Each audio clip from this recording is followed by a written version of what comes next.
Bien. Bon, mais écoute, bonjour Framboise, je suis très heureux de t'accueillir au bistrot politique d'Espace Mars.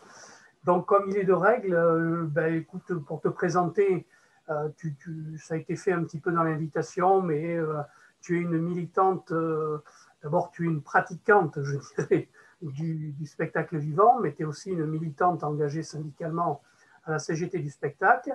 Et tu vis dans la période récente et même depuis un an et demi, ce que vivent évidemment tous les acteurs du spectacle vivant et donc toutes les difficultés qu'ils rencontrent. Donc tu peux nous en parler, tu peux nous parler de toi aussi, hein, évidemment, de tes engagements et de la manière dont tu vis la période, et puis nous faire partager un petit peu les luttes en cours, les occupations, les difficultés rencontrées. Enfin voilà, écoute, je te donne la parole, tu as une trentaine de minutes un petit peu pour nous présenter comment tu vois les choses et ce que tu vis en ce moment. Puis ensuite, on échangera tous ensemble. Je vais mettre mon téléphone sur silencieux quand même, parce que sinon il peut sonner. Eh bien, bonsoir à toutes et tous. Donc, je suis Framboise Timonier, Timonier avec un seul N, cher Dominique. Je ne suis pas comme l'ancêtre de la machine à coudre. Je ne sais pas, je ne dois pas, ou peut-être un collecteur de noms, un agent municipal a dû oublier un N quand il a recopié. Ma mère a deux L à Odile, donc déjà pour vous dire, c'est s'appelle Odile. Bref, donc voilà, moi je suis dans le secteur du spectacle vivant, professionnel depuis 25 ans, mais j'avais fait des choses en amatrice avant.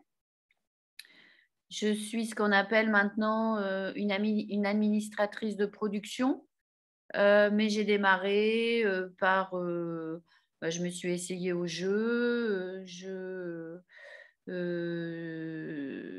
voilà, j'ai fait de l'assistanat, à la mise en scène, j'ai fait un peu de technique, j'ai un peu été touche à tout dans le secteur. Et puis, bah, c'est en fonction, en fait, moi, mon orientation professionnelle s'est faite en fonction des demandes et de ma curiosité. Et donc, j'ai commencé, je suis venue à Bordeaux, parce que je suis originaire de Poitiers. Je suis venue à Bordeaux pour finir mes études.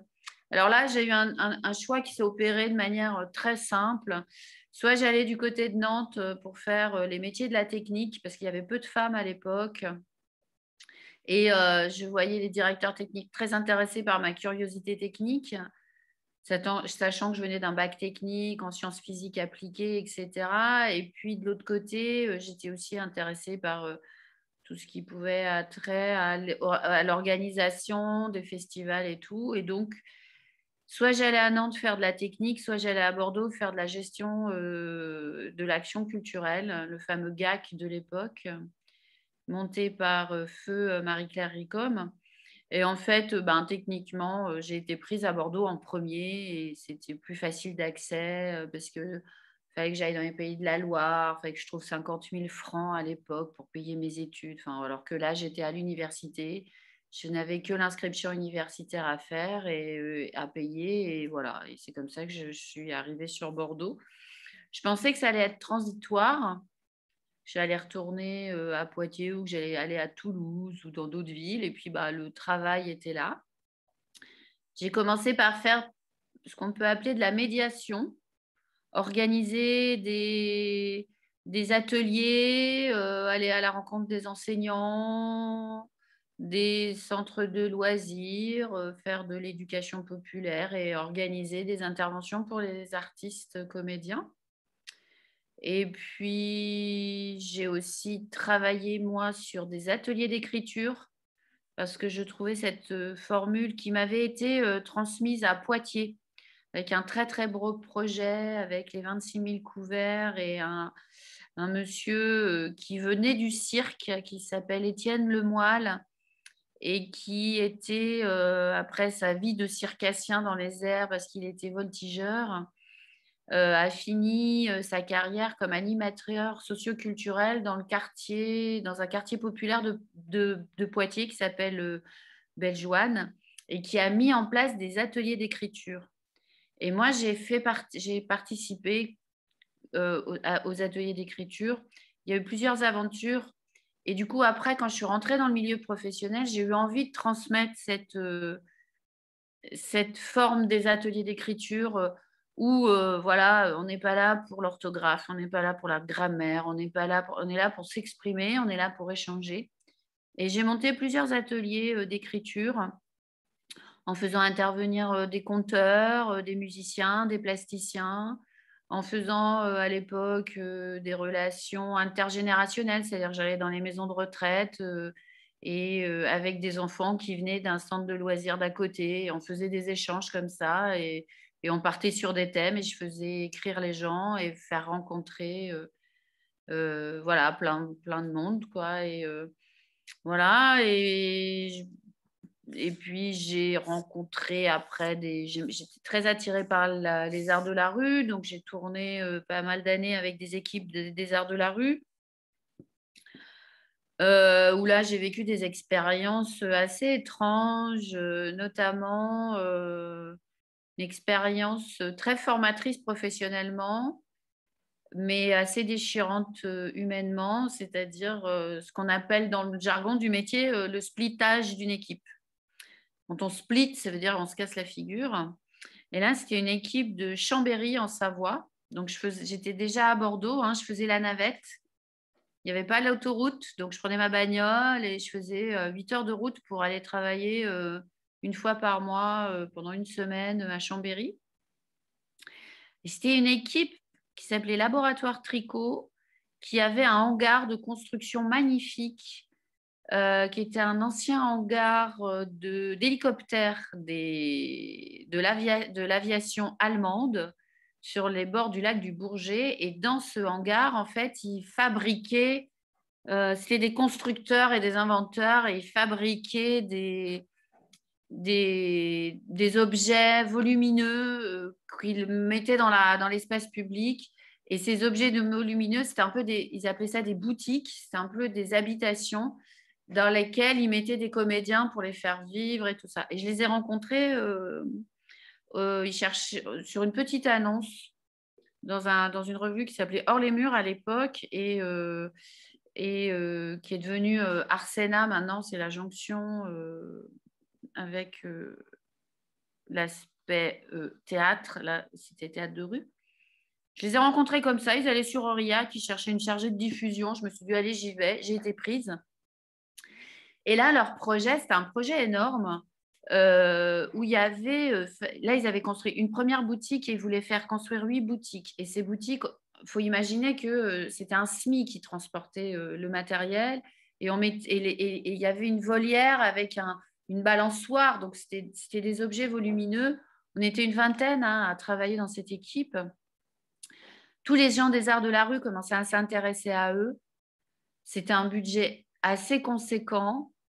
Et en fait, il y a eu une pression très forte des professionnels des arts de la rue pour faire avancer, coûte que coûte cette équipe. Et c'était une direction à 3 personnes. Il y avait 3 directeurs artistiques, donc il y avait 2 femmes et un homme. Et, et en fait, la pression des institutions de la rue, qui pourtant, donc ça c'était quand même en plein essor à l'époque, a fait que ça a fait peur à l'équipe de direction et ils ont jeté l'éponge. Et ils ont jeté l'éponge en plein vol. On avait des résidences au Fourneau à Brest, à l'époque à Saint-Gaudens avec, j'ai perdu le nom du directeur, enfin on était avec Aurillac Inn, on avait tous les gens des arts de la rue, quoi. Et ça a explosé en plein vol et 20 personnes se sont retrouvées sur le carreau. Et là, ma première lutte sociale a été vous m'avez promis du travail que vous n'honorez pas parce que vous arrêtez, vous mettez à la porte, mais je suis désolée, vous m'avez promis du travail, je n'ai pas signé de contrat de travail. Et là, moi, j'ai besoin d'heures, quoi. Et donc, je m'étais renseignée auprès notamment du directeur technique de l'époque, Patrick Courès, que vous devez connaître, et qui m'avait dit, bah, écoute, tu n'as pas de contrat de travail, tu as été payé, donc tu es en CDI. Ah, j'ai fait, ah ça c'est intéressant comme idée. Et du coup, bah, j'ai revendiqué ça et on a négocié. Alors moi, pour pas les mettre sur la paille, eux, pour pas que je me retrouve complètement perdue. Et ça a été ma première négociation dans un contexte pas facile, mais en fait, moi, quand je suis partie, ça s'est cassé la gueule un mois après, quoi. Voilà, moi, j'étais la première à être éjectée de l'équipe et après, tout s'est cassé la gueule. Et puis, bah, j'ai rebondi, j'ai continué à...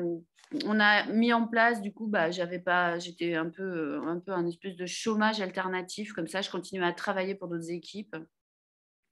Mais j'avais plus cette grosse équipe qui, artistiquement, en plus, m'alimentait, me faisait bouger intellectuellement, poétiquement. C'était vraiment très intéressant ce qu'ils avaient comme idée. Et la manière de faire aussi, ils étaient forts, quoi. C'est un vrai désastre, cette histoire. Bah, j'ai participé au Festival d'art de la rue de Sainte-Croix à l'époque, un vide festival qui était qui était au parc d'Ambedos. Et moi, je m'occupais des plasticiens à faire toute une exposition d'art plastique dans la rue et tout ça. C'était des gros délires et c'était super. On n'avait pas d'argent, mais tout le monde y allait de son engouement. On savait qu'on allait avoir de l'argent derrière parce qu'on avait vendu. Et là, c'était l'époque où moi, je prenais mon téléphone et je vendais des spectacles de rue même sans que les gens les voient, pour des petites communes, voilà, je leur envoyais la plaquette, on faisait déjà des vidéos et je leur envoyais des extraits de sons, etc. Et ça marchait comme ça. Et puis est arrivé, après j'ai rencontré une équipe scientifique sur Bordeaux qui cherchait une chargée de production pour aller sur Avignon. Donc j'y suis allée, c'était super. C'était ma première expérience avignonnaise en off, donc j'ai vu toute la difficulté que c'était. Et là, j'ai trouvé que c'était bien d'avoir été engagée en étant salariée par la compagnie Tombée du ciel. J'avais trouvé ça très bien. C'est une très bonne production. Ça m'a beaucoup appris aussi pour la suite. Et puis, on a monté, j'ai travaillé avec eux pendant 2 ans. Et puis, est arrivé 2003 où après avoir monté une production avec Jean-François, Feiza, sur, sur les origines de la vie, une production qui avait été moyennement accueillie, qui avait demandé beaucoup d'efforts. J'étais partie en voyage et en revenant de voyage, bim, bam, boum, réforme de l'assurance chômage. Et là, je suis tombée en plein dans la lutte. Et là, à l'époque, je disais, je fais la grève de la recherche d'emploi. Donc, je suis en lutte et je fais la grève de la recherche d'emploi en tant qu'intermittente du spectacle. Et c'est comme ça que je suis rentrée dans le militantisme, on va dire, la tête la première, sachant que j'avais pris ma carte à la CGT. Donc moi, c'est mon syndicat, c'est le syndicat des professionnels du théâtre et des activités culturelles. On va dire c'est le syndicat des techniciens, personnel administratif et personnel d'accueil du spectacle vivant. Donc dedans, on a aussi la prestation technique, tous les gars et les filles qui bossent sur les grosses boîtes de prestat technique qui montent les gradins, les gros bousins avec les grosses machines, les gros amplis, etc. Les concerts à 5 000, 10 000 jauges qu'on ne voit plus, qui sont interdits. On a aussi les parcs de loisirs. On a Disneyland, nous, dans notre syndicat. On a... voilà. Puis après, théâtre privé, théâtre subventionné. Et en 2002, en fait, je fais juste un petit retour en arrière. J'avais pris ma carte au moment de l'élection présidentielle et du deuxième tour Chirac-Le Pen en me disant je ne vais pas adhérer à un parti, mais je vais adhérer à protéger les salariés. Et puis après, il y a eu 2003 et puis je suis rentrée dans la lutte. Et puis petit à petit, j'ai fait un stage de formation syndicale et puis ça m'a intéressée. Et puis en 2013 ou 15, je ne sais plus, j'ai monté des élections sur la région Aquitaine à l'époque et j'ai été élue déléguée régionale. Voilà. Je suis connue pour mon engagement, pour ne pas avoir ma langue dans ma poche. Mais aussi, après, des fois, je suis très présente et puis d'autres fois moins. J'ai eu des ennuis de santé aussi. Et donc, ce qui m'a empêché d'être à plein dans le militantisme pendant 2-3 ans quand même. Voilà. Et donc, on a perdu 2003. Ça a été un échec. On n'a rien gagné. On s'est adapté. On a réussi à s'adapter. On a réussi à continuer à travailler malgré ce... Ça a été une hécatombe. Au début, la première année, il y a eu moins 30% d'artistes indemnisés. Et puis après, les gens se sont réadaptés. Et en fait, on est les professionnels du spectacle, en fait, on est des gens extrêmement malléables, extrêmement adaptables. On est des emmerdeurs et des emmerdeuses, mais on sait s'adapter aux situations, quoi. En tout cas, en 2003, on a prouvé qu'on pouvait le faire. Et l'activité ne s'est pas arrêtée. Entre 2003 et 2020, l'activité, elle était à fond. On ne peut pas dire le contraire. Il n'y a pas eu de baisse de programmation, voire même si un festival disparaissait, il y en a un autre qui apparaissait. Même si une compagnie disparaissait, il y avait une autre compagnie qui apparaissait. Enfin, je veux dire, c'est une mobilité qui, moi, ne m'a pas affolée. Parce que, oui, faut se battre quand on est dans le subventionné pour maintenir les subventions, pour toujours trouver des contrats, mais on est un secteur extrêmement libéral. On est peut-être des gens majoritairement de gauche et encore, il y a quand même pas mal de gens de droite dans nos secteurs professionnels, mais on est sur un secteur ultra-libéral, donc il faut vendre, il faut produire et vendre. Et les subventions aident à ça, à produire et vendre, et même les équipes, et là on le voit avec la crise, même les équipes qui ne vivent pas de subventions publiques, mais qui vivent sur les ventes de spectacles, elles peuvent vendre des spectacles parce que derrière, les municipalités peuvent acheter parce qu'elles ont un budget culturel sur les subventions, ou elles vont être achetées dans des centres dramatiques ou des salles de spectacle qui elles-mêmes auront des subventions, etc. Donc, on voit qu'il y a une circulation, en fait. Mais là, tout se casse la gueule. Alors, on est sous perfusion. On est vraiment sous perfusion de subventions, d'aides de l'État, de chômage partiel, et de l'année blanche, parce que c'est une aide indéniable que nous demandons, que nous crions de maintenir. Mais si ça n'est pas maintenu, là, ça va plus être, on va plus être dans la mobilité comme les 15-20 dernières années que j'ai pu vivre moi professionnellement. Ça va pas du tout être la même chose, quoi. Les subventions sont maintenues encore pour 2021, mais on sait déjà que pour 2022, ça va diminuer. Que ça va plus. Moi, je commence à avoir des signes un peu d'alerte là-dessus. L'année blanche, si elle n'est pas reconduite, ça va être au bas mot, je dirais minimum 40% des personnes qui vont se retrouver dans une situation sociale dramatique. Et sachant qu'on est des humains et on a des familles et il y a des...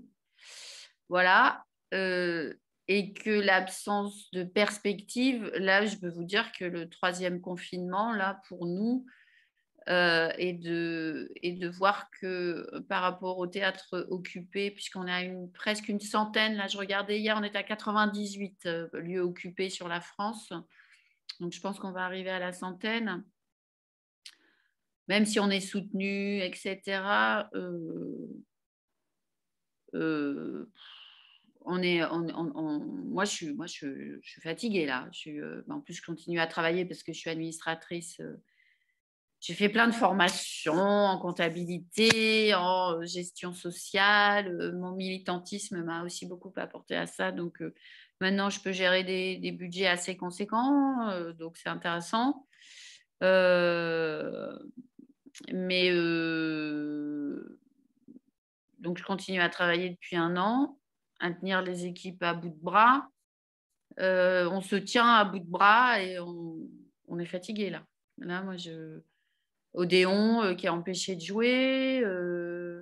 Là, il y avait les copains aujourd'hui, ils faisaient une action contrebasse dans la ville en déambulation.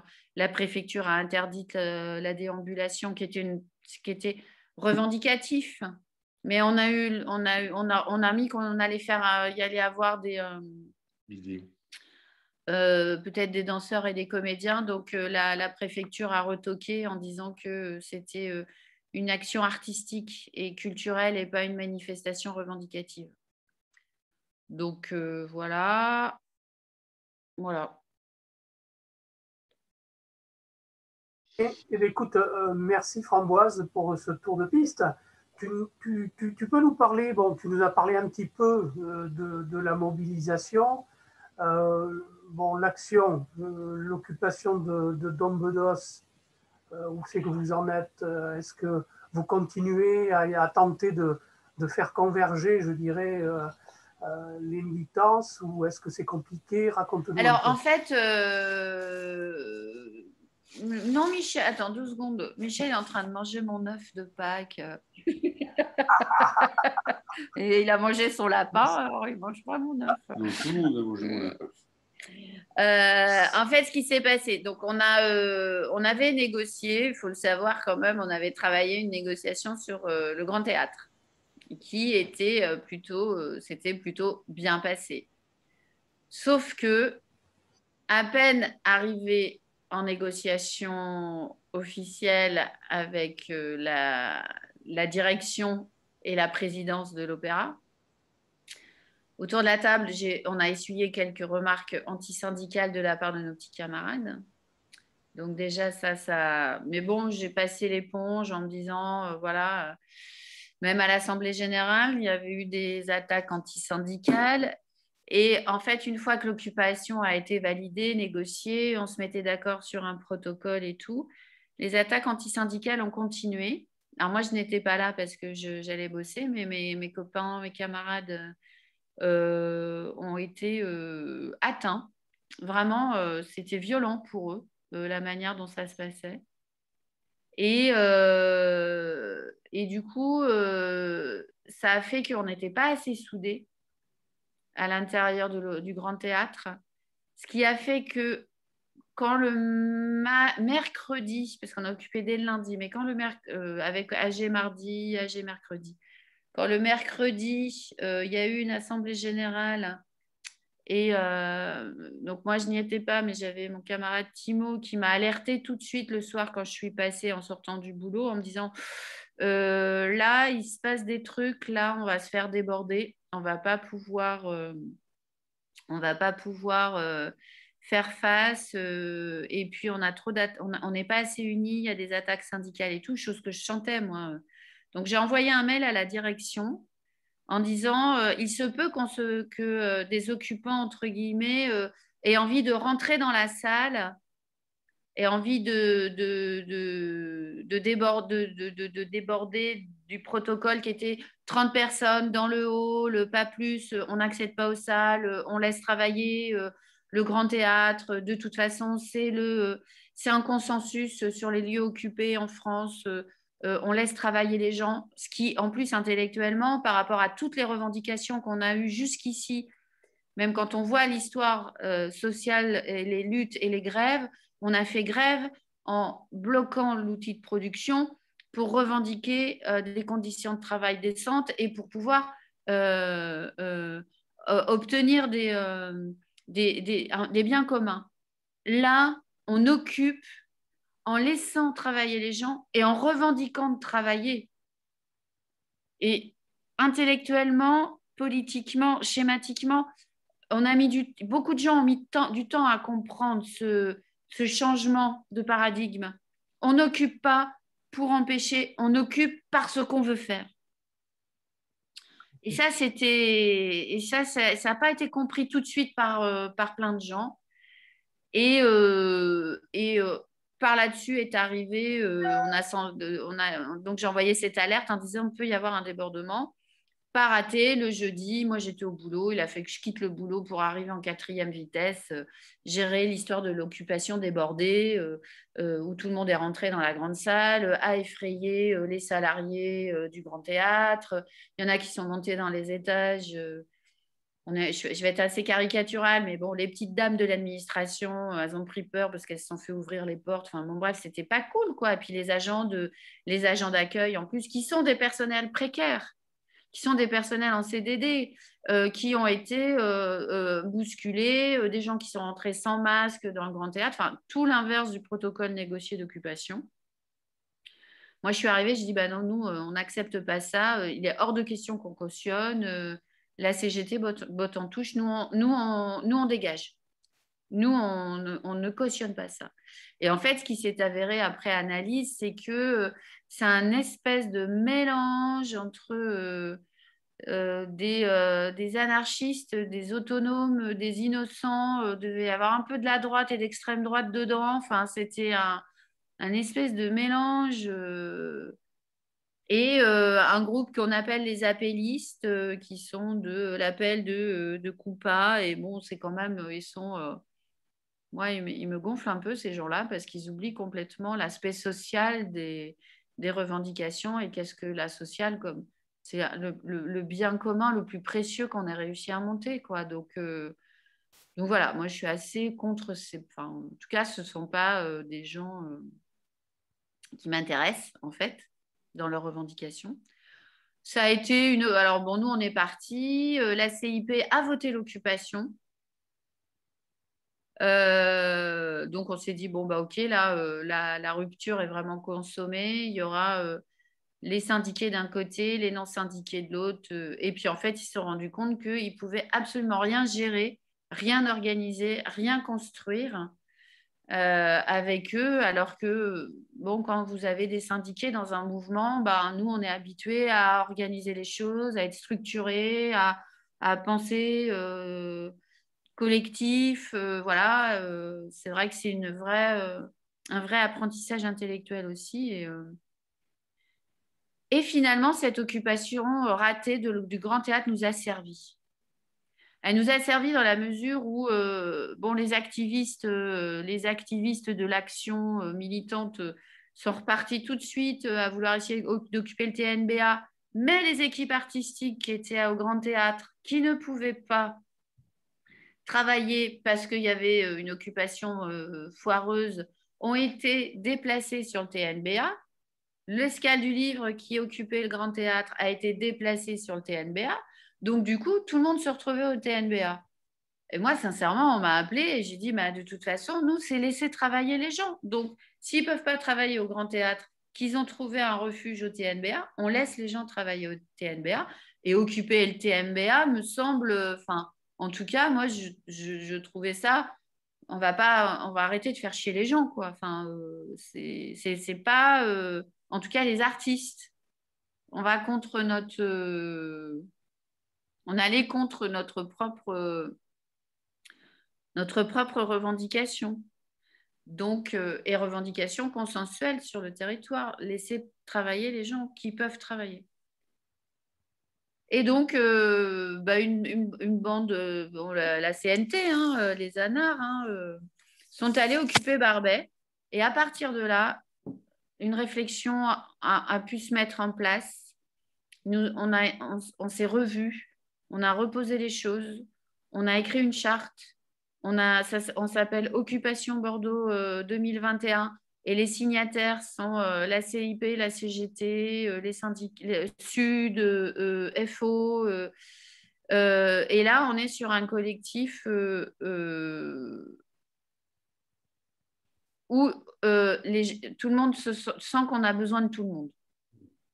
Et là, je dis merci les totos, les anards, les innocents, d'avoir fait foirer le grand théâtre parce que on construit peut-être quelque chose sur du long terme là. Et en tout cas, quelque part, ça a redonné des notes, des lettres de noblesse au syndicalisme sur notre capacité à savoir écrire, à savoir construire, à savoir analyser, à savoir dire et à savoir juger. Et encore hier, il y avait une assemblée générale. Et moi, je leur ai dit, attention, je ne suis pas sûre que la préfecture donne l'autorisation pour la manifestation la manif de contrebasse aujourd'hui. Et effectivement, j'avais vu juste la préfecture a refusé la manif des contrebasses aujourd'hui. Donc, il y a une acuité dont maintenant les gens se rendent compte qu'ils ne peuvent pas se passer. Alors, est-ce que ça va se structurer par de la syndicalisation, par de l'engagement, parce que là, ce qui se passe sur l'occupation, c'est qu'on manque de force. On n'est pas assez nombreux, quoi. On est un noyau dur, mais on n'a pas assez de force pour venir nous renforcer les rangs, quoi. Je sais plus comment ça s'appelle en sociologie, c'est ce principe-là, mais qui est le principe de toute lutte sociale ou de toute... j'ai perdu le nom scientifique, mais vous avez un petit groupe de personnes qui va militer pour un grand nombre. Alors en plus, donc on est dans ce phénomène-là, tout le monde attend que nous, on fasse... Travailler par délégation, quoi. Ouais. Et donc, bon... mais il y a de l'énergie quand même, je trouve. Bon, vendredi, par exemple, moi, à 18h, j'ai monté des cours là, à la fac depuis 3-4 ans maintenant. C'est les droits du travail et droits du salarié dans le spectacle vivant, mais que j'ai transformé en mini-conférence. J'appelle ça une conférence de poche et c'est que j'avais appelé des luttes sociales au but de salaire. Et là, que je renomme C'est quoi la sociale? Voilà. Donc, je vais faire ça pendant 1 heure et puis avoir un échange et de faire une histoire en accéléré de comment tout ça s'est construit, quoi. Comment dire, des compagnons jusqu'à ce qu'on demande l'abrogation de la nouvelle réforme de l'assurance chômage, quoi. Par rapport au champ politique, comment le mouvement il se situe? Bah, champ politique, là, c'est justement, on a mis en place plusieurs commissions. Il y a une commission de relations avec les institutionnels et les politiques. Il y a une partie, les anards, ils ne veulent pas aller voir les partis politiques. Et puis, tu as les autres qui veulent aller voir les politiques, quoi. En tout cas, les rencontrer, leur envoyer un courrier et surtout qu'ils prennent position au niveau du Parlement. C'est le plus important.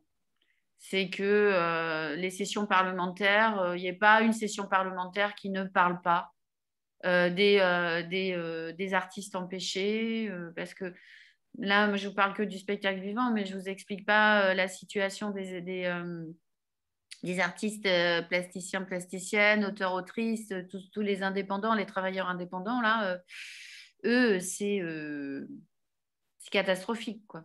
Il n'y a plus de vente, il n'y a plus d'ateliers, il y a encore des ateliers, ils vivent encore sur les ateliers, mais il n'y a plus assez de commandes. Enfin, voilà, faire des ateliers d'écriture en ce moment dans les écoles, on ne peut pas parce que les écoles sont fermées. Enfin, voilà, alors ça a pu se faire. En plus, il y a eu des directives extrêmement mal comprises, en tout cas mal rédigées. Du coup, on comprend mal derrière. À un moment donné, on ne savait pas ce qu'on avait le droit de faire ou pas.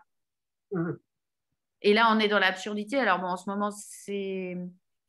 Et c'est pour ça que les politiques, là, au niveau du Sénat et du Parlement, ont leur place. C'est qu'il faut qu'ils fassent entendre notre voix, quoi. Si on veut jouer dans la... Si on veut encore imaginer qu'il y ait de la démocratie. Parce que là, on est de plus en plus interrogatif sur les aspects démocratiques de notre société qui est verrouillée de partout, quoi. Et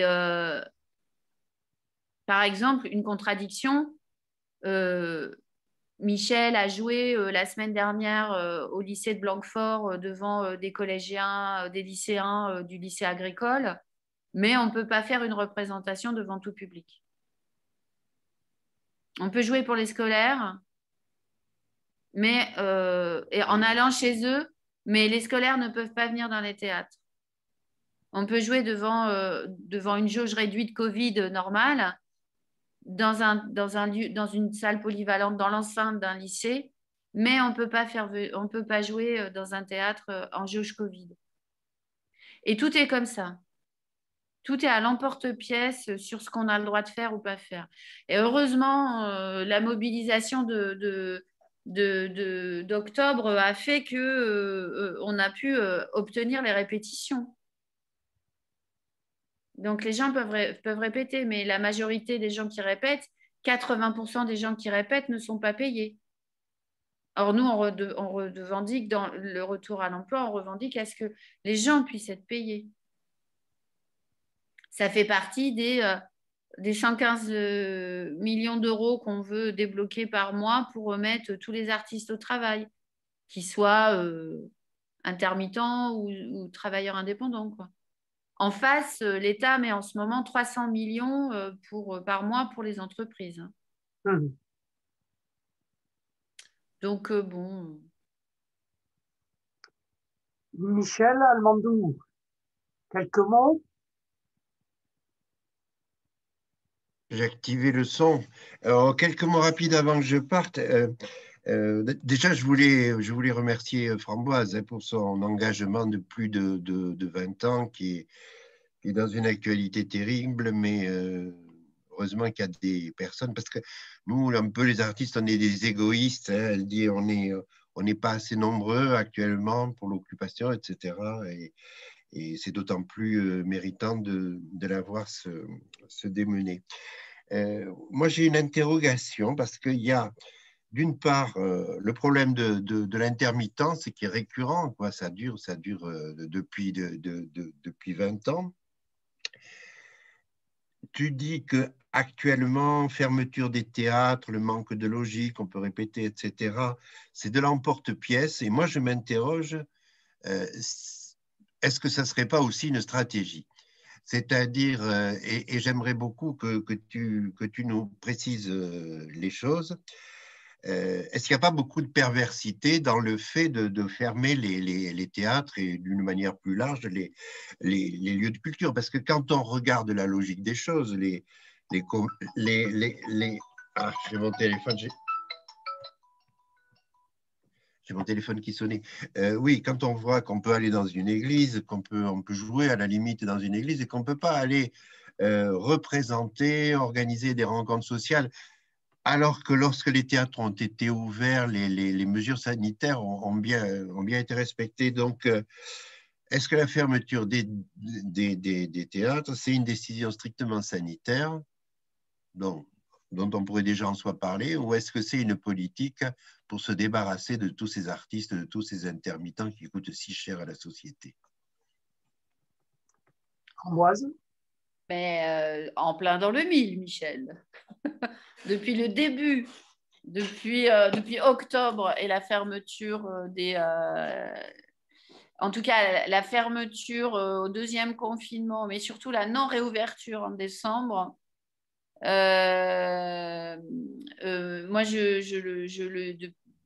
dis que je me souviens plus dans les dates, c'est que les commerces, ils ont réouvert quand en novembre, juste avant les vacances, quoi. Enfin, au moment des fêtes, quoi, vers le 15 novembre, un truc comme ça, quoi. Nous, on n'a pas réouvert. Et tout de suite, tiens, tout de suite, je t'ai mis là, Michel. Tout de suite, je me suis dit, OK, ça, ça y est, la première fois, bon, tout le monde était fermé, donc il n'y avait pas à y revenir. On a eu du mal à rouvrir assez rapidement. Enfin, ça a été lent sur le premier confinement pour pouvoir réaccueillir du public. Puis finalement, on a réussi. Et puis, bah, il y a eu le deuxième confinement qui, là, a été l'aubaine. Et à partir de là, je me suis dit, bon, bah, ça y est, ils réfléchissent là. Toutes ces équipes artistiques, ces budgets subventionnés, tout ça, là, il faut récupérer l'argent, là. Il y en a trop. Puis les intermittents, ça fait quand même moi, je milite depuis 2003, mais moi, j'ai des copains qui militent depuis la CRISA, 1995. Donc, on va dire, ils veulent supprimer les intermittents depuis une vingtaine d'années. Là, l'occasion est belle. L'occasion est très, très belle. Parce qu'en plus, on nous a donné une année blanche. Enfin, on va nous dire qu'on a coûté de l'argent à l'assurance chômage. Et donc, oui, pour moi, c'est une volonté politique il y a trop d'artistes, il y a trop de salles de spectacle, il y a trop de festivals, il y a trop de tout ça, il y a trop de liberté. Voilà. En plus, ces artistes, ils se permettent de dire ce qu'ils pensent de la société. Non. Hein, nous, on veut des petits soldats qui aillent travailler dans les usines, dans les champs et qui ferment leur gueule. Et alors la question derrière, si tu veux, c'est est-ce que ça peut générer une division parmi je dirais les travailleurs du spectacle vivant principalement, qu'ils soient techniciens, décorateurs, chargés de production ou comédiens, parce qu'il me semble que à terme, qu'est-ce qui va rester? Les grosses institutions. Vous avez été proche du Grand Théâtre. D'une manière d'ailleurs que moi, vu de l'extérieur, j'ai trouvé, parce que quand on occupe, on ne te donne pas l'autorisation d'occuper, sinon on t'invite. Tu vois, j'ai trouvé que c'était un petit peu bizarre, le Grand Théâtre. Moi, j'ai trouvé le TNBA un petit peu loin de tout ça. Et il me semble qu'au bout du bout, ce sont ces grosses machines qui vont subsister, alors que ce n'est pas forcément celles qui sont le plus en prise sur la société, sur les personnes, sur les territoires et sur les relations. Moi, quand je vois Olivier Py annoncer la programmation d'Avignon, que j'ai pu aimer, hein, comme Miss Knife ou autre, mais il est très à l'aise avec les ministres et tout ça. Enfin, le monde de la culture va devenir un peu un monde du XVIIIe siècle pour moi, ou redevenir un monde du XVIIIe siècle, un monde du simulacre social et non pas de l'action vitale sur le social et sur le politique. Michel va te répondre parce qu'il a vraiment envie de dire quelque chose là-dessus. Il réfléchit beaucoup dessus aussi. Bonjour, je m'excuse d'arriver en cours de route, mais donc si tu ne me connais pas, militant, CFA, comédien, écrivain et tout ça, et la bataille qui est en train de se passer en ce moment, c'est une vraie bataille. Et si c'est possible pour la gagner, il y a toute cette intelligence qui est là. Il y a une intelligence de jeunes, de moins jeunes, de tout ce que l'on veut, historique, de gens qui veulent quelque chose pas dans le sens de pouvoir économique ou à moi, qui ont envie de vivre. Et cette intelligence, elle est là. Et elle est confrontée à un pouvoir qui est terrible, les gens sont dans la rue avec leur smartphone.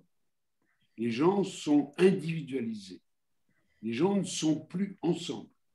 C'est-à-dire qu'en fait, dans cette bataille qui est en train de se passer, je ne sais pas pourquoi, et il faut trouver le système, on est en train de perdre le public. Je veux dire par public même entre guillemets de foire. de gens qui ont envie de voir autre chose que leur individu, voir autre chose. Et qui va gagner ces batailles? C'est à nous, militants, à nous, artistes, à nous, dans les questions que l'on a posées, comment, avec mon âge, 75 ans, comment, c'est même pas encourager les jeunes, c'est leur dire, c'est à vous, vous vous rendez compte de l'intelligence que vous avez. Je viens de travailler, par exemple, dans un film avec des jeunes, mais c'est extraordinaire le potentiel qu'il y a, qui n'existait pas dans l'époque où moi je démarrais le théâtre avec Pierre Debauche en 72. Donc. Et comment réinsister sur ça? Tout le travail militant, il est de dire à ces jeunes, mais allez-y, allez-y, c'est urgent d'y aller. Urgent, urgent. Enfin, même s'ils font n'importe quoi. Enfin, nous, moi, un vieux comme moi, à des moments, un petit peu des réactions aussi, c'est pas comme ça qu'il faut faire. Mais bon, après, tu fermes ta gueule, tu te dis, ça va, t'es un vieux machin. Mais c'est ces jeunes-là qui sont là. Et Framboise parlait, on était ensemble au début, donc en 2014, on était ensemble depuis combien de temps? Depuis 10 ans. 10 ans déjà, 2014. Déjà. Enfin, bref. Oui, bon, peu importe. En 2014, je disais aux intermittents CIP qui étaient contre le syndicat, je leur disais la même chose. Arrêtez d'être contre le syndicat. Vous ne vous rendez pas compte de la force que vous représentez. Si vous êtes contre, non pas le syndicat, c'est pas ça, mais si vous êtes contre ces tentatives d'organisation, vous allez être bouffé. Vous allez être bouffé, vous allez mourir. Et, alors, est-ce que j'ai entendu? Non, malheureusement pas, mais en même temps, si, on a été entendu. Et le boulot que fait Framboise, et elle va parler demain, je crois, ou après-demain, au lieu qu'on occupe, mais qui est revenir sur l'histoire, mais non pas pour revenir pour l'histoire, pour dire c'est l'histoire, c'est pour revenir pour le présent. C'est à vous maintenant, c'est à vous de le prendre, et on doit se battre, le mot est malheureux, mais on doit trouver comment faire que ces gens qui sont rue Sainte-Catherine à Bordeaux, qui veulent consommer là, qui n'ont pas les moyens et qui sont isolés, perdus en fait, et se croient le centre du monde, comment arriver à leur dire, mais vous êtes là, vous êtes avec nous. Ça, c'est ça toute la question. Est-ce qu'on va arriver à l'emporter? Macron, bien entendu, n'en parlons pas, ça c'est clair. Il ira vers les gens qui sont abrutis, pas abrutis, excuse-moi. C'est injurieux de dire ça, mais qui sont pris dans cette espèce de piège. Voilà. Bon, j'espère que c'est clair. Merci Michel. Vincent, tu souhaitais réagir? Tu ouvres ton micro. Mais voilà, et comme ça, c'est bien. Ça marche là, vous m'entendez? Oui. Bien. J'ai entendu ce que disait Michel, j'ai entendu ce qu'a dit Framboise, j'ai entendu ce que vient de dire le Michel, non pas en second, mais le Michel Richard, il y a quelques secondes. J'entends ce qui est dit, je vois les menaces, mais je ne sais pas si, d'une part, les menaces sont bien celles que vous dites, et d'autre part, si la riposte est bien celle qu'il faut avoir, si je puis dire. Et évidemment, en disant ça, je ne suis pas en train de donner des solutions, mais d'essayer d'enrichir la réflexion si c'est possible.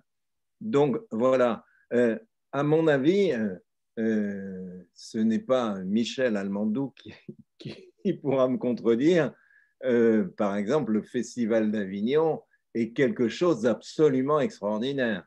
Je dis ça parce qu'il y est bien plus fidèle que je ne le suis moi-même, bien plus accro, bien plus addict que moi, et pourtant je suis déjà un peu accro.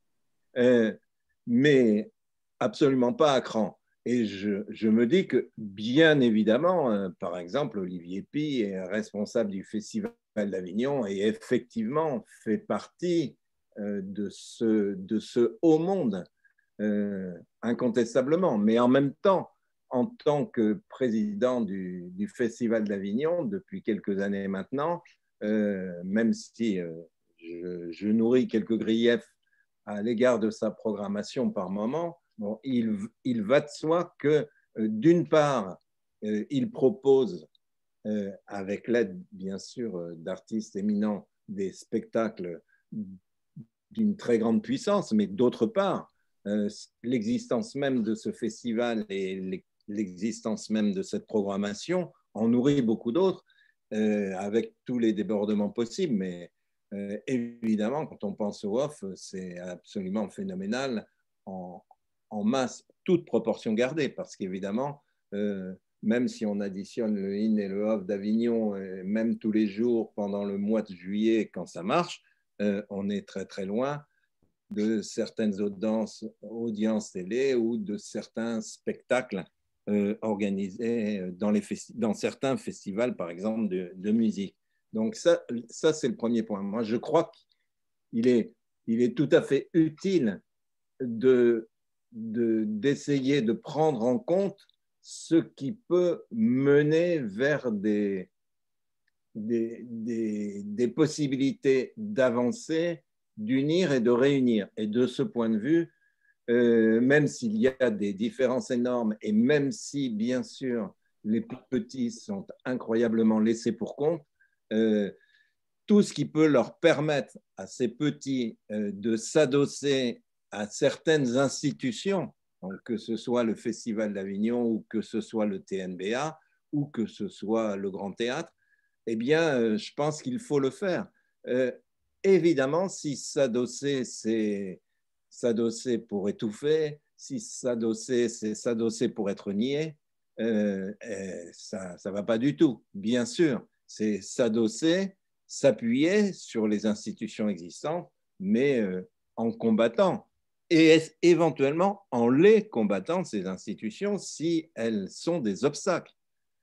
En tout cas, je pense que c'est des éléments importants. Je veux dire que quand le TNBA, par exemple, dénonce la situation actuelle et reprend la formule de Neruda, le printemps est inexorable, reprise cette formule par notre bien-aimé, je le dis ironiquement bien sûr, Bachelot, et le reprend et le revivifie et en montre toute la force et toute la puissance, mais évidemment, on ne peut être que d'accord.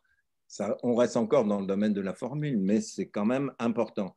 Et puis, pour le dire autrement, je crois que ce qui menace par-dessus tout, et la Covid évidemment serait pour ceux qui s'en préoccupent un extraordinaire un tremplin, ce qui menace par-dessus tout le spectacle vivant et ce qui menace par-dessus tout les cinémas d'arrêt d'essai et tout ce qui, dans le domaine de la culture, est inventif et créateur, eh bien, je crois que c'est la marchandisation et bien sûr la puissance dans ce domaine du numérique et de tout ce qui peut faire écran à travers les écrans à la véritable création et à la véritable éducation populaire.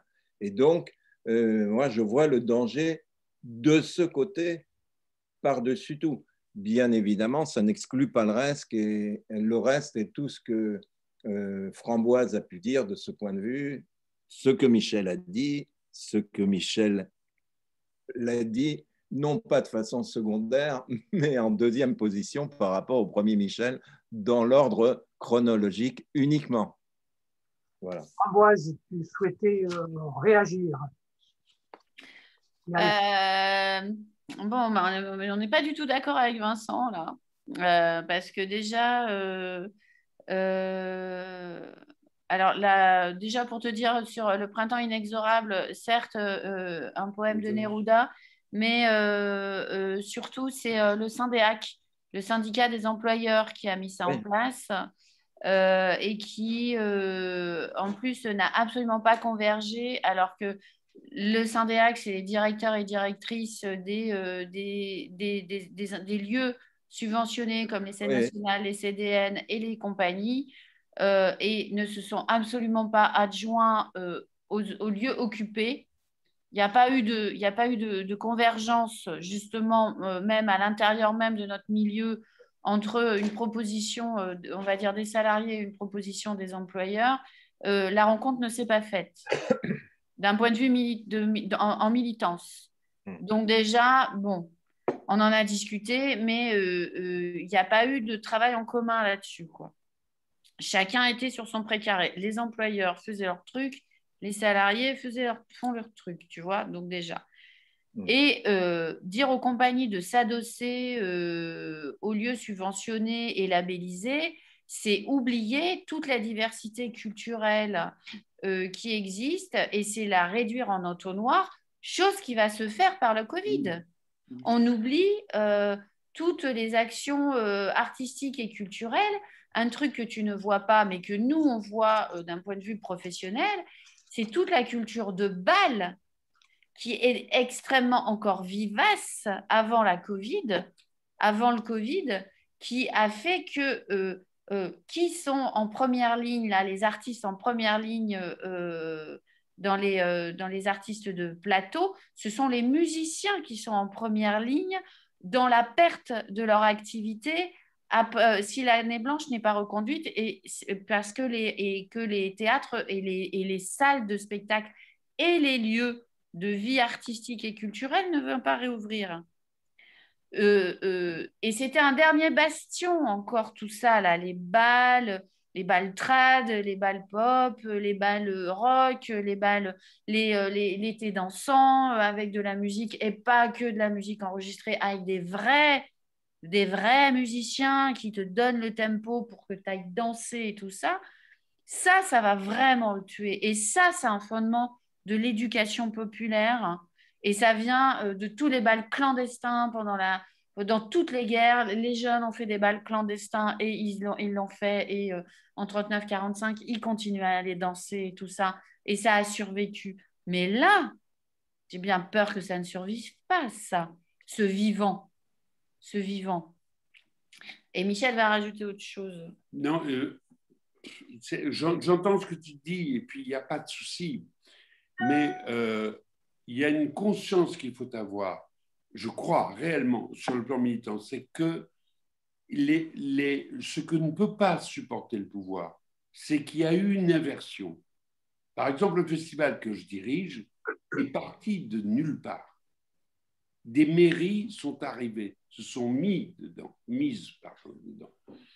Puis petit à petit, ce que tu appelles, c'est l'inverse, c'est qu'on a réussi, je ne sais pas, je ne suis pas un historien, il faudrait être beaucoup plus fort que je ne le suis, pardon. Mais il y a eu cette espèce d'énergie qui a fait que des festivals de partout ont explosé. Et le pouvoir a été obligé d'aider.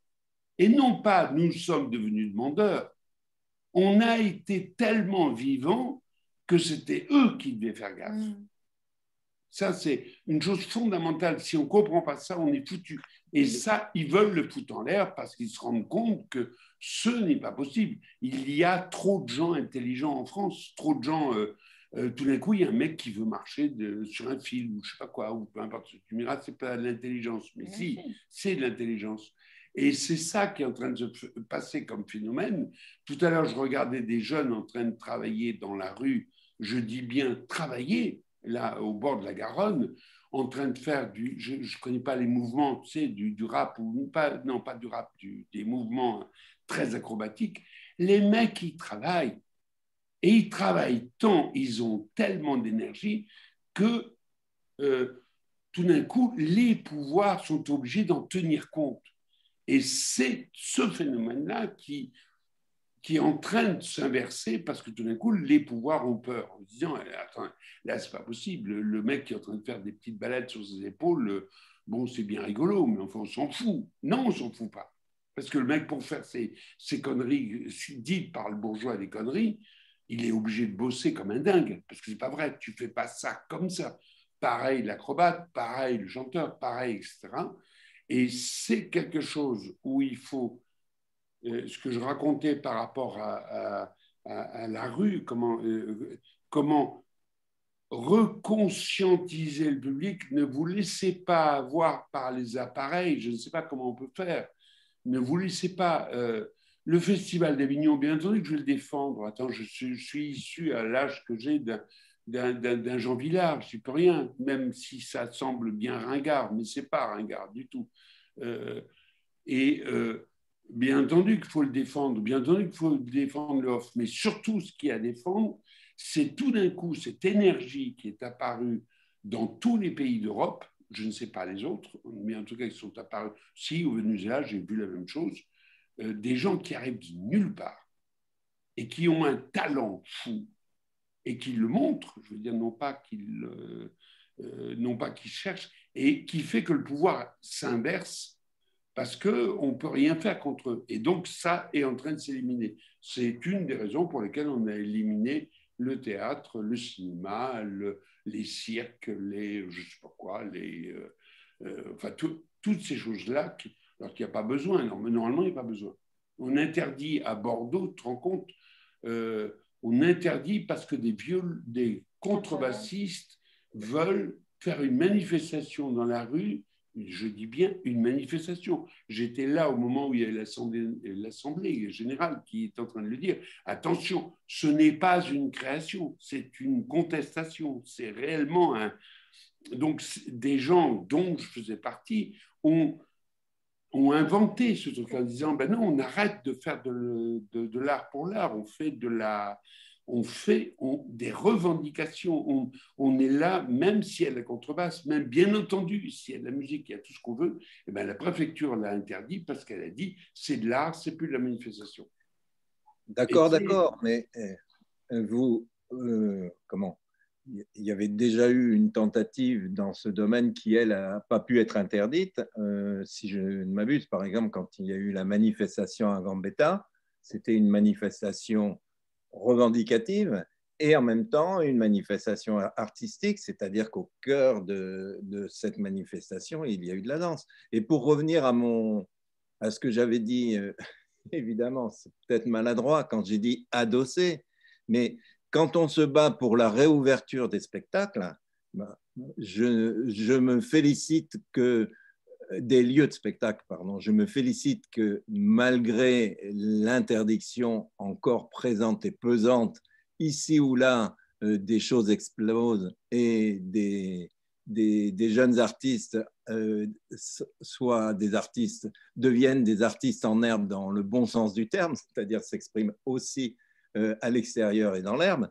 Mais il est évident que si on veut obtenir ce que, à mon avis, chacun cherche, c'est-à-dire les spectateurs, les habitués, les artistes, les techniciens, les musiciens, etc., il faut, à mon avis, essayer au maximum de faire quelque chose d'unitaire qui recouvre tout le champ de ceux qui peuvent intervenir. Que maintenant les intérêts soient divergents, ça relève pour une grande part de l'évidence, mais il y a aussi des intérêts convergents possibles, c'est tout ce que je veux dire. Donc tout ce qui peut contribuer à faire avancer la date de l'ouverture. Non, mais ça, Vincent, on est d'accord.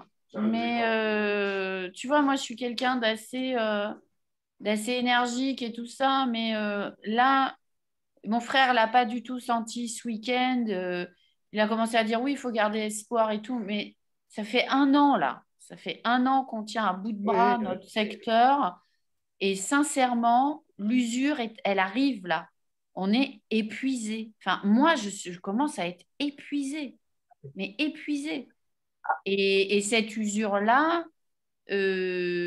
parce que tu vas au boulot pour moi, mon énergie, c'est d'accueillir du public, d'accueillir des artistes, c'est de faire vivre un théâtre, c'est de faire vivre des espaces de représentation. Bon, on fait des espaces de représentation en ce moment pour les répétitions. pour des spectacles, on ne sait pas s'ils vont voir le jour, on ne sait pas s'ils vont être créés un jour, on ne sait pas si on va pouvoir accueillir du public. Et ça fait 1 an.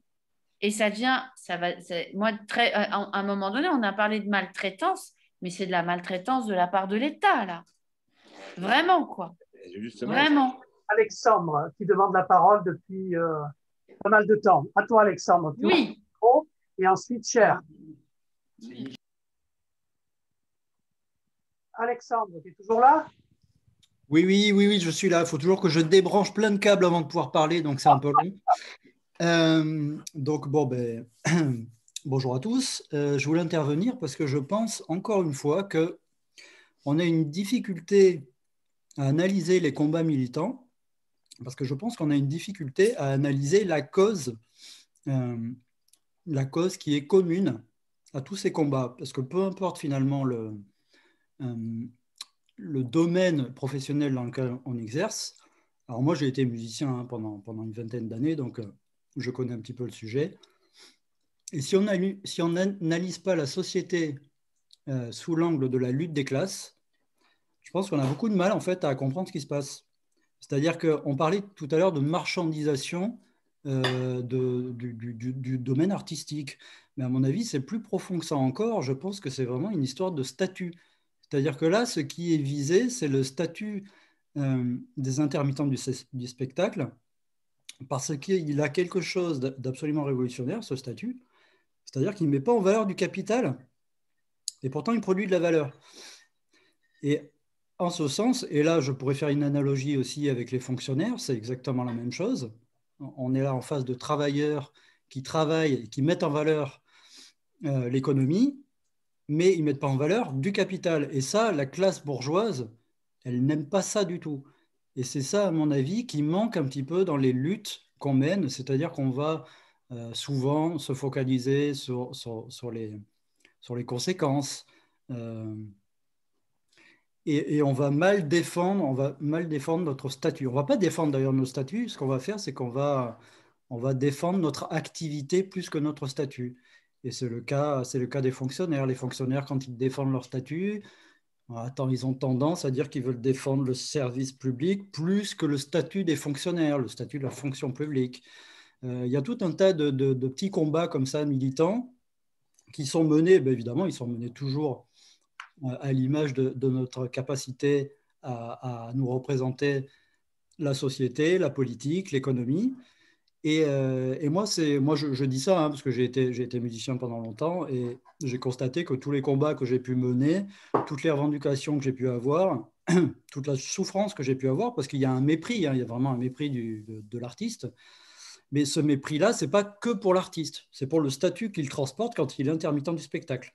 Mais attends juste, Alexandre, ce n'est pas un statut, c'est un régime d'assurance chômage. Et on n'a pas, du coup, c'est pour ça, on n'est que 2 annexes.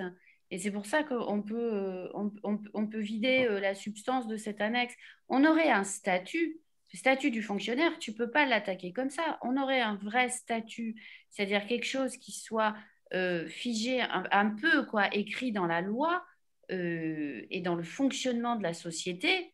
Je pense que ça ne serait pas du tout au même endroit les revendications. Parce que justement, la problématique avec ce que je vais appeler en gros les travailleurs non salariés de la culture, c'est-à-dire les autrices, les auteurs, artistes plasticiens, plasticiennes, etc. Ceux qui ne sont pas salariés, mais qui produisent de la valeur artistique, n'ont pas de statut non plus. Et c'est ce qu'on est en train de bosser depuis 2003 en disant prenons appui sur cette assurance chômage et c'est un régime, c'est une annexe, 2 annexes particulières pour en faire un statut. Moi, je suis d'accord avec ton analyse de départ. Je suis d'accord avec ton analyse de départ.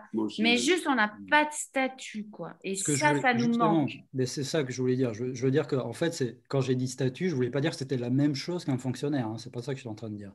J'étais en train de dire justement qu'on ne se focalisait pas sur notre statut.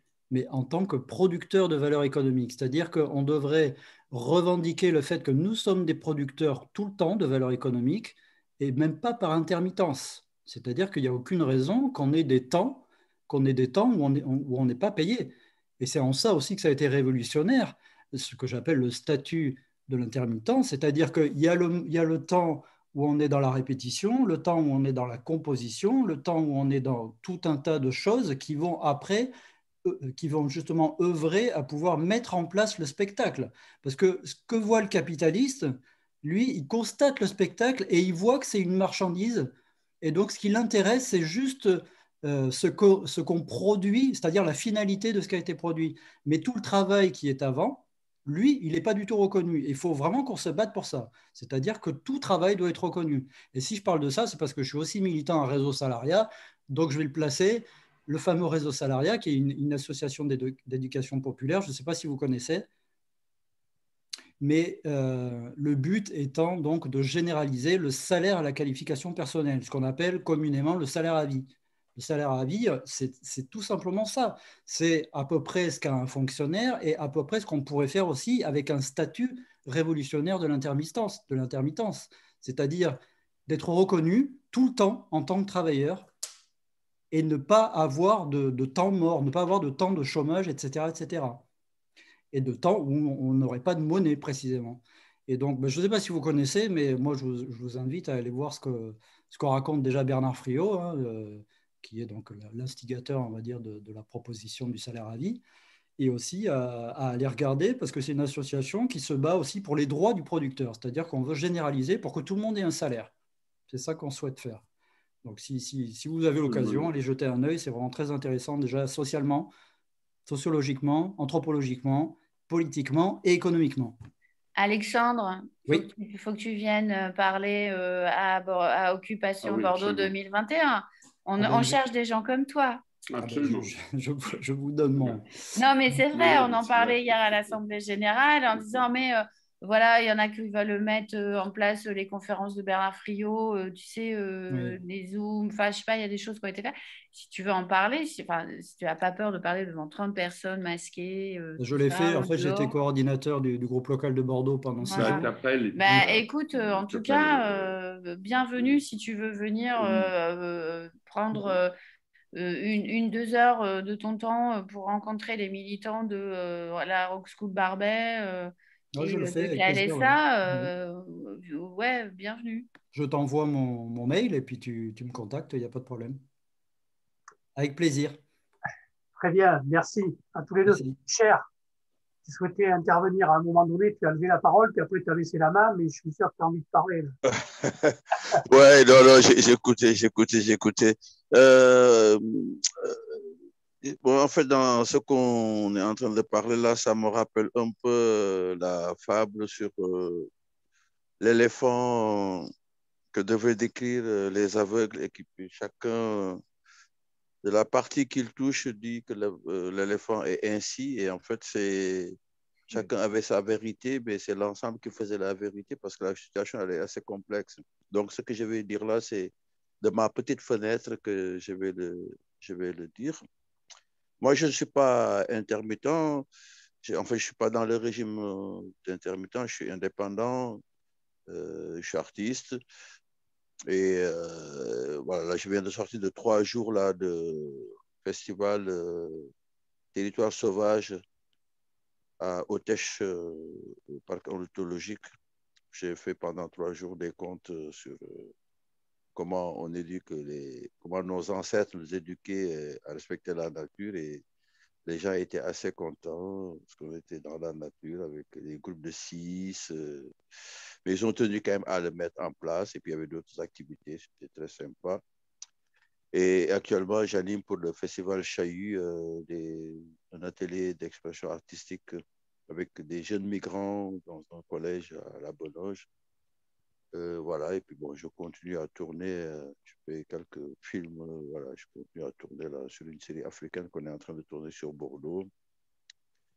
Et voilà, donc en tant qu'indépendant, ça me permet de faire plein de choses. Donc voilà, donc, j'ai vu l'artistique comme ça. Mais sur cette question-là, moi, je me demande s'il n'y a pas à clarifier déjà la relation entre la culture, les arts et l'action culturelle. Et je pense que c'est vraiment à clarifier parce que c'est Albert Jacquard que j'aimais bien, qui avait écrit un livre qui s'appelle L'Abécédaire de l'ambiguïté. Et il disait que pour nos ancêtres Adam et Ève, chaque chose signifiait, chaque mot signifiait une chose. Adam signifie, voilà, et singe signifie tel, etc. Mais qu'aujourd'hui, on a autant de mots pour signifier plein de choses et qu'on a l'impression, quand on discute, qu'on se donne des informations alors que ça devient du charabia. Et je pense que c'est important vraiment de prendre, voilà, on n'a pas le temps de le faire, mais je crois que c'est important, comme d'ailleurs la question qui est posée aujourd'hui sur le statut et le régime d'assurance. Vous voyez, on discute, mais en fait, on n'est pas du tout, on ne met pas les choses sur les mêmes plans.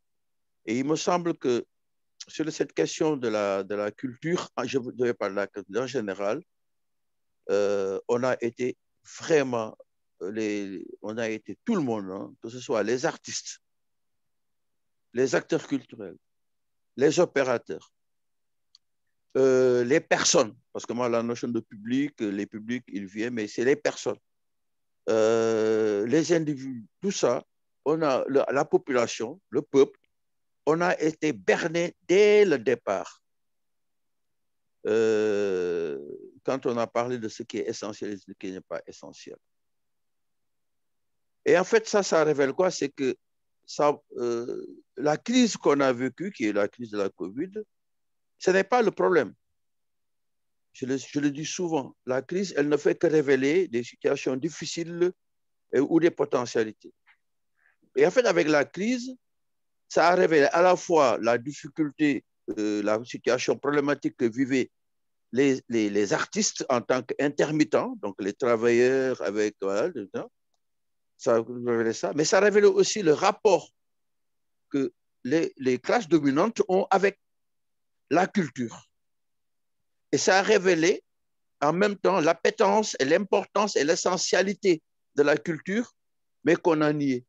En nous mettant dans la balance entre ce qui est essentiel et ce qui n'est pas essentiel, on s'est engouffré dedans en mettant, moi je le dis, ça peut choquer certains, en mettant une revendication corporatiste en disant, mais nous sommes essentiels et en prenant la question économique. Et donc là, il y a eu des subventions. Moi, j'ai entendu une personne qui est responsable d'une salle de spectacle en disant, mais nous, on n'a pas besoin d'argent parce qu'on avait de l'argent. Ils ont fait l'année blanche. J'ai écouté quelqu'un dire, mais ces intermittents-là, on leur a permis d'avoir de l'année blanche, on leur a permis de maintenir comment on appelle ça encore, leur rémunération, ils n'ont rien à dire. Et en fait, en rentrant dans la dimension économique, les artistes eux-mêmes se sont pris dans le piège. Alors que de l'autre côté, justement, on a vu des gens qui sont dans les églises dire que c'est essentiel pour eux. Donc c'est pourquoi je dis qu'il y a vraiment une question très importante, la question de l'action culturelle, l'activité culturelle, les arts, et puis la culture en général. Et les intermittents, les artistes comme nous ne sommes qu'une partie de ces affaires-là. Mais cependant, quand on nie à quelqu'un sa raison d'être, on lui dit qu'il n'est pas essentiel, on lui dit à la fois sa dignité et sa liberté.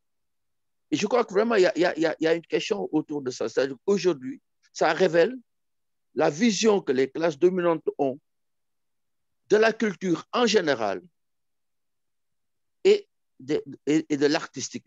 Parce qu'il y a quand même, si vous regardez à la télévision, il y a quand même des choses qui se font superbement bien. Je vois Nagui qui fait son truc, les gens sont masqués et ça va, il y a des millions et des millions de personnes qui voient.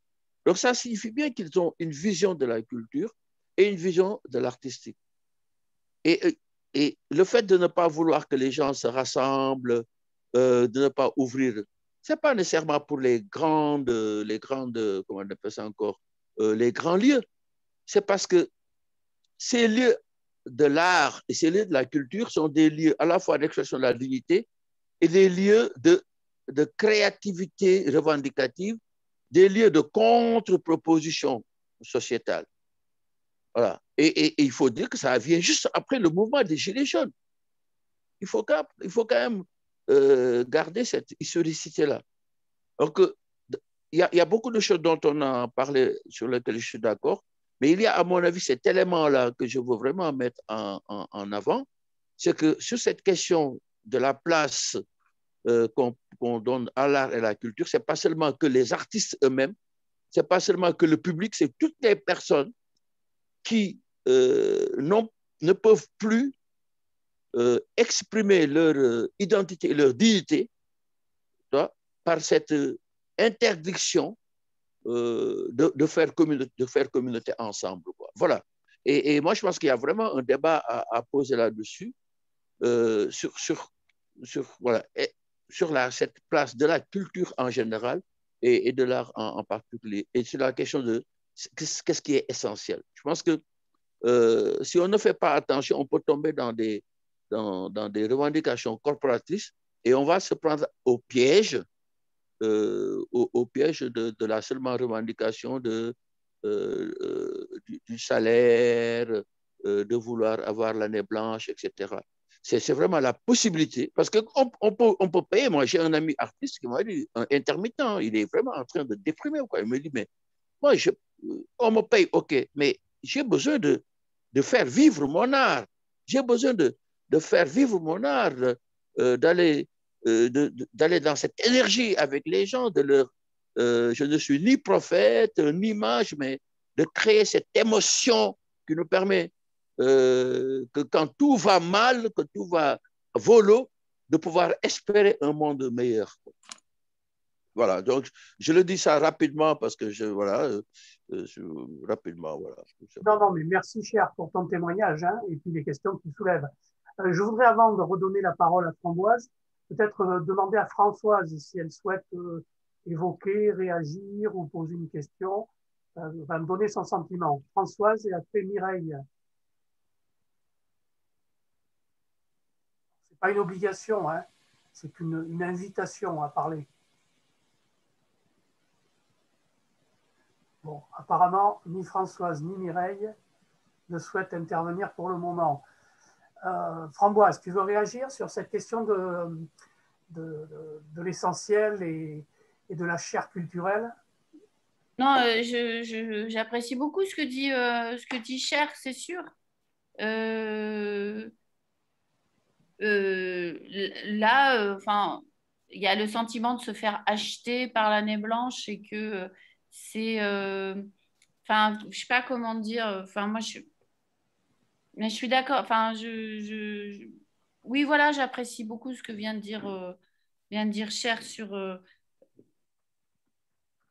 Est-ce qu'on est essentiel en plus, bon, en plus, faut se justifier notre existence.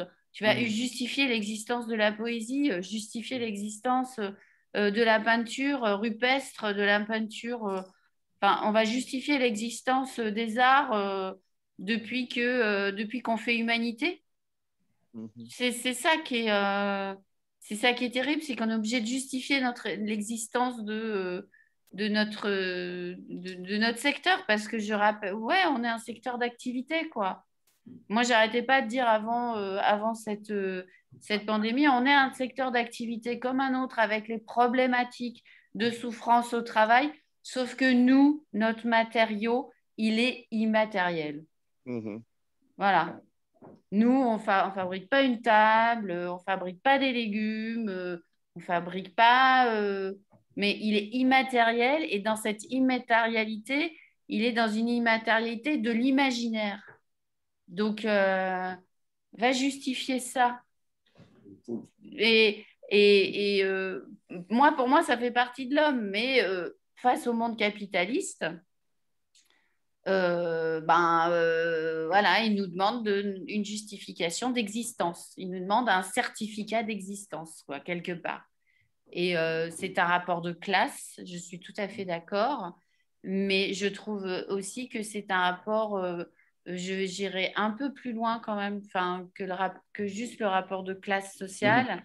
C'est un rapport de société. Qu'est-ce qu'on veut une société capitaliste ou une société communiste. Et moi, je rajouterais même, vous savez, il y a eu un grand débat qui a suscité quand même la discussion en France sur démocratie culturelle, démocratisation culturelle. Et les intermittents, justement, avec le régime qu'ils ont et qu'il faudrait, comme dit Framboise, passer en statut, étaient pour moi les chevilles ouvrières, les chevilles ouvrières de ce processus de démocratie, de résoudre ce débat-là et de permettre justement à la fois à des personnes un peu éloignées de certains éléments culturels d'y accéder, mais en même temps de créer les conditions pour que les personnes puissent exprimer aussi leur propre identité culturelle. Il y a, toi, je parle beaucoup des questions interculturelles, ça, Michel le sait bien. Tu vois, il y a vraiment des gens qui sont à la fois, d'autres qui sont là pour proposer des programmations, mais il y en a aussi qui font des projets pour permettre à des personnes de pouvoir négocier avec des acteurs, des espaces pour pouvoir exister en tant que... Voilà. Et en fait, le fait de toucher les intermittents, c'est la première digue.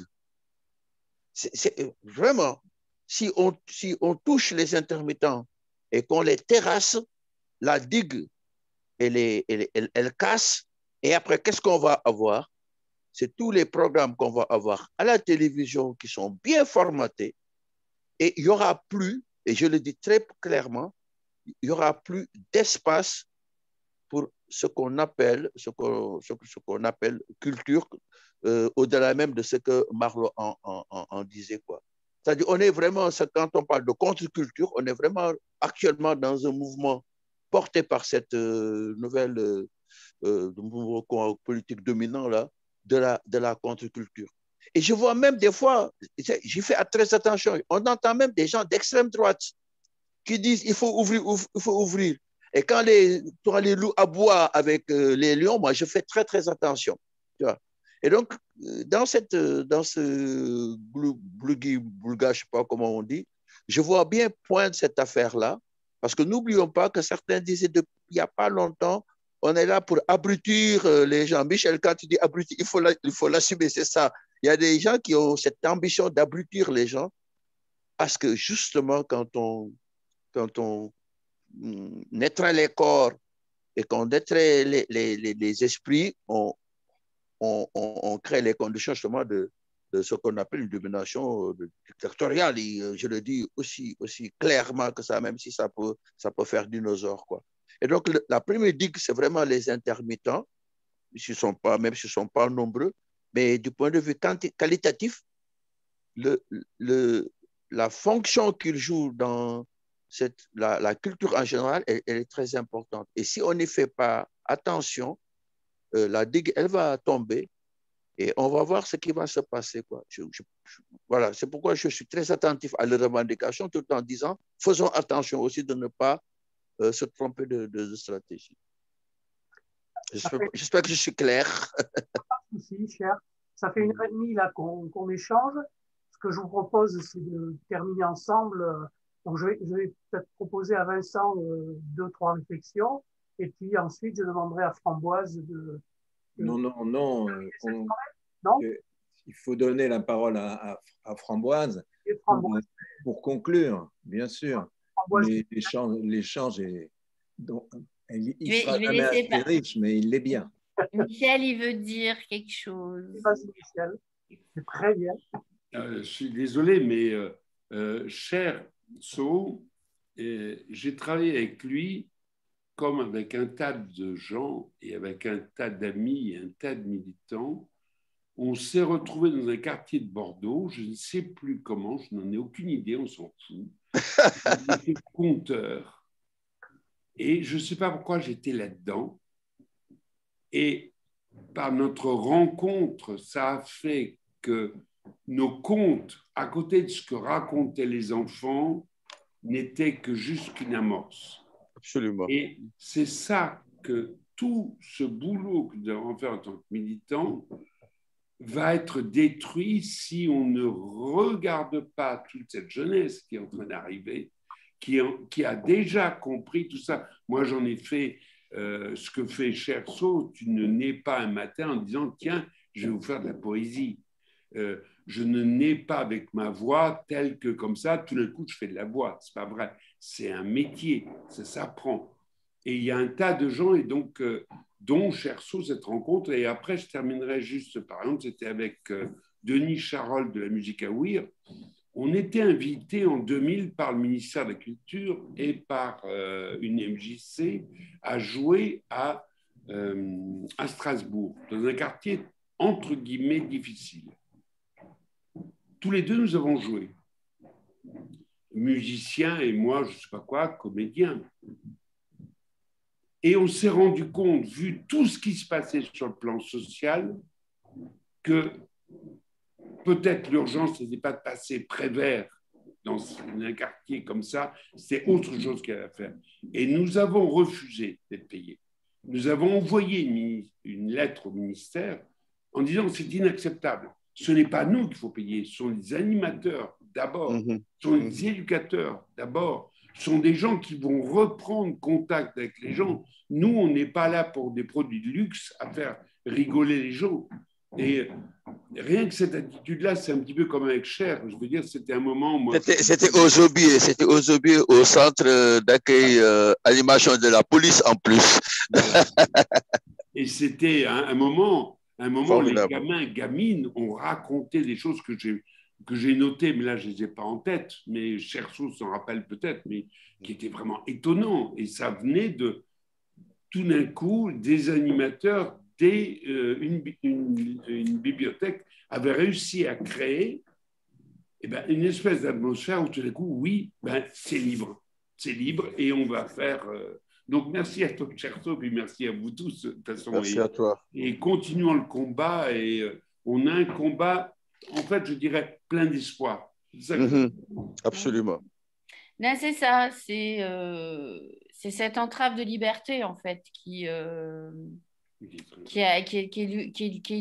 dure à vivre, là.